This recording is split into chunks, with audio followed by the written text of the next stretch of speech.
Assalamualaikum warahmatullahi wabarakatuh. Perkenalkan nama saya Rosyandi Bayi Febrianto dari program studi budidaya perairan. Di sini saya mau mempresentasikan jurnal tentang kualitas air, kelangsungan hidup dan pertumbuhan benih ikan gabus Canas striata yang dipelihara dalam media dengan penambahan probiotik, water quality, survival rate and growth of snakehead, maintenance in media with addition of probiotic. Pendahuluan, probiotik dianggap mampu memperbaiki kondisi perairan sehingga menjadi alternatif dalam budidaya ikan. Bahan organik ini dapat digunakan secara langsung oleh fitoplankton dalam air untuk kelangsungan hidupnya. Dengan demikian, maka ketersediaan pakan alami bagi ikan tetap terjaga. Menurut Anggika 2010, salah satu usaha untuk mengatasi pencemaran air akibat organik adalah dengan menggunakan teknologi yang memanfaatkan mikroorganisme yang mampu merombak bahan organik. Kendala yang dihadapi dalam pemeliharaan adalah tingginya tingkat mortalitas pada stadia benih ikan gabus. Salah satunya adalah penurunan kualitas air media hidup. Metode penelitian, tempat dan waktu. Penelitian ini telah dilaksanakan di kompleks kolam dan hatchery di Laboratorium Budaya Perairan, Program Studi Budaya Perairan Fakultas Pertanian Universitas Sriwijaya Indralaya, yaitu pada tanggal 18 Oktober sampai 16 November 2012. Alat dan bahan. Peralatan yang digunakan dalam penelitian ini yaitu termometer, pH meter, DO meter, mikropipet, spektrofotometer, dan wadah terpal yang digunakan sebagai wadah media pemeliharaan benih ikan gabus. Bahan-bahan yang digunakan dalam penelitian ini yaitu benih ikan gabus ukuran kurang lebih 2 sampai 1 meter, 1 cm dengan berat 0,18 gram, 0,2 gram probiotik E4, Tubifex XP, mangan sulfat, Clorox, Penatea larutan standar amonia, Aquades, media GSP, dan media MRS. Hasil dan pembahasan.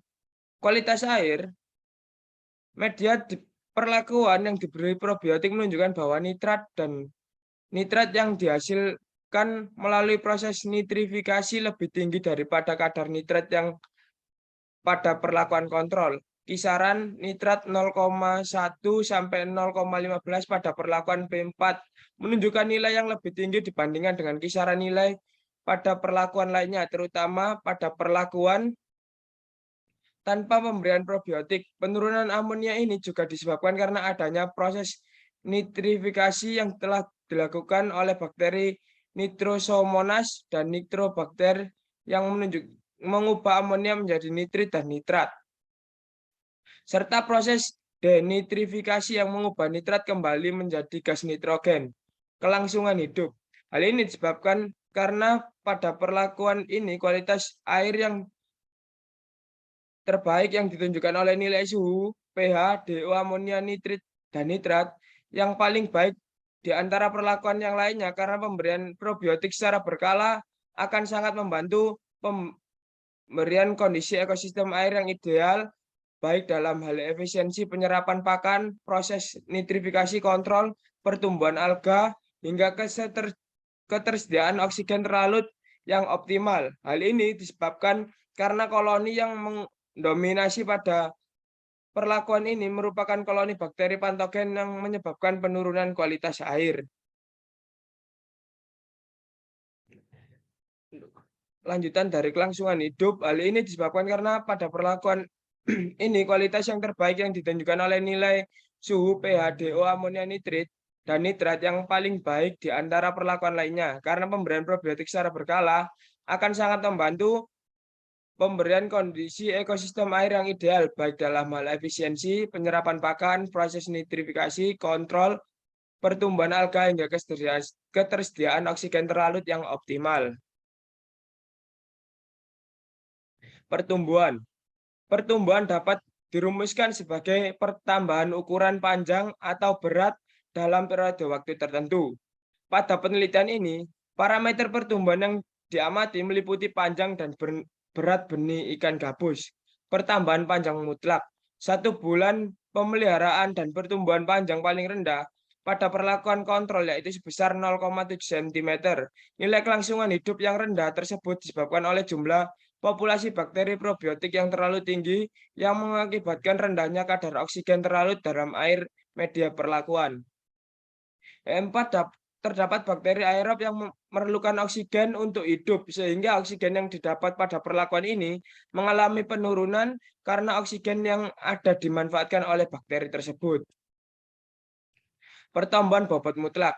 Data di atas menunjukkan bahwa pertambahan bobot mutlak tertinggi pada benih ikan gabus selama 1 bulan penelitian dicapai oleh perlakuan P5, yaitu hal tersebut di atas menunjukkan bahwa pengaruh probiotik bukan hanya untuk perbaikan kualitas air, melainkan juga untuk meningkatkan pertumbuhan ikan. Zooplankton merupakan pakan alami bagi sebagian besar larva dan benih ikan. Dengan demikian, maka ketersediaan pakan alami bagi ikan akan tetap terjaga. Dan sebagai sumber nutrisi mikro dan makro, serta menghasilkan enzim untuk meningkatkan pencernaan. Dan di sini bisa dilihat tabel hasil pembahasan, suhu, pH, DO, amonia, nitrit, dan nitrat. Kesimpulan, dari penelitian yang telah dilakukan, dapat disimpulkan bahwa penambahan probiotik dengan dosis 10 minggu pertama dalam media pemeliharaan benih ikan gabus memberikan pengaruh baik terhadap kualitas air, kelangsungan hidup, dan pertumbuhan benih ikan gabus. Terima kasih. Sekian presentasi dari saya. Wassalamualaikum warahmatullahi wabarakatuh.